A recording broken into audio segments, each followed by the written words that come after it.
Assalomu alaykum, hurmatli vatandoshlar, obunachilar, uzumchilar. Mana hozir biz gigant bog'idamiz. Mana yoni orqamda gigant uzumlar, shpalerda. Bu gigant uzumini donini yirik qilishning bitta siri bor. Hozir o'shani ko'rsatib o'taman. Buni juda ko'pchilik bu amalni bajarmaydi. Shuning uchun keyin bizniki doni mayda bo'ldi. Nega sizlarnikidek bo'lmaydi degan savollar berishadi-da. Bizdan ko'chat olganlar ham nega aynan sizlarga o'zidek bo'lmayapti deb. Donini yirik qilish uchun hozir biz bog'imiz gigant. Mana gigant xos uzumi mana shu holatda mana. Bu shingilini ko'rishlaringiz mumkin. Mana shingil juda yirik, katta, mana ikki qarish chiqadi-da. Buni biz yarmini kesib tashlaymiz mana qaychida. Mana yarmi ketdi mana. Shunday kesib o'ramiz mana yarmini.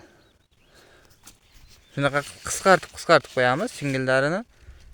Keyin doni yirik bo'ladi. Hozir misol uchun mana shu bir voshimiz 1 kilo chiqsa, kesmasimizdan avval. Buni kesib tashlagandan keyin ham 1 kilo beraveradi o'sha og'irlikni. Bu doni 5 gram bo'ladigan joyiga bu 10 gram bo'ladi keyin bitta doni. Yiriklashadi. Mana shu ko'pchilik hosilni yutqizamiz deb kesib tashlasak go'yoki hosil kam bo'lib qoladiganday bo'ladi-da, kesmaydi mana. Uzunligini qarangizlar boshdan. Mana qo'rqmasdan mana yarim belidan mana ketdi mana.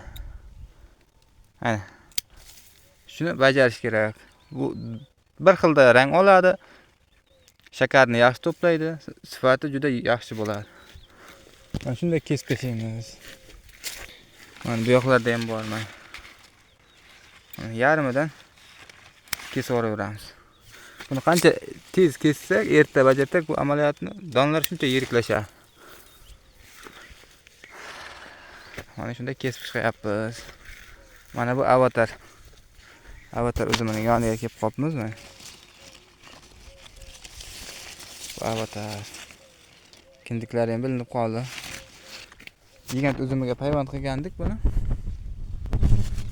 Ser hosil ekan bu ham. Faqat sal shu issiqqa slaydiroq ekan. Uni soya qilish kerak ekan. Bizda ham ochilib turibdi, barglari qoplay bo'lgan yo'q. Rangli uzumlarni salqinda ushlash kerak-da, shunda chiroyli bo'ladi avatar. Shunaqa qilib gigant uzumlarni kesib tashlayapmiz.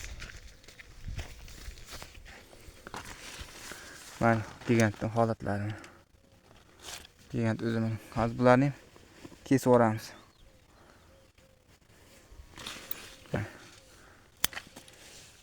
Qisqartib tashlaymiz mana. Bu yoqda ham bor mana. Qo'rqmasdan qisqartib o'ramiz. Shunda donlar cho'ziladi, yiriklashadi, sifati juda a'lo bo'ladi. Bu yoqda kech gullaganlar ham bor ekan. Ularni ham qisqartib ketaveramiz.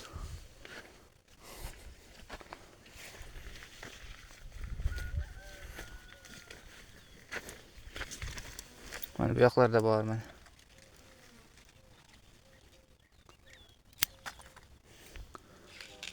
Ko'pchilik buni hosilni ko'z qiymaydi-da. Keyin sifat siqib qo'yadi. Buni kesib tashlasak deb hosilni ko'zi qiymaydi. Mana